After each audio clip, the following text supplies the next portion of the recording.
রাকিবকে বলটা ছাড়লেন, রাকিব তার মার্কারদের ছিটকে ফেললেন এবং এরপর যেই বলটা বাড়িয়ে দিলেন সেখান থেকেই গ্যালারিতে উঠেছে এই আলোড়ন, কারণ নামটা শেখ মোরসালিন তার গোলে।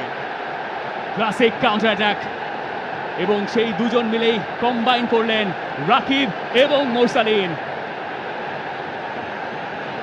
রাকিবের গতিতে ইন্ডিয়া কেঁপে উঠল, কেউ পারলেন না।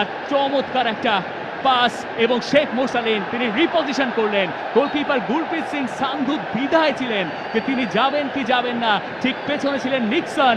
নিক্সনকে বোকা বানিয়ে শেখ মোরসালিন গিয়ে সবার আগে বলটায় টাচ করলেন এবং দলে ফিরে স্কোর শিটেও নাম তুললেন মোরসালিন।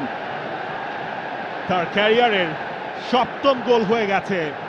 কীর্তনখোলা এক্সপ্রেসের গতির ঝড় দেখেছে এই ন্যাশনাল স্টেডিয়াম, এরপর দেখেছে মোরসালিনের একটা clinical finishing. Number 7 is roaring.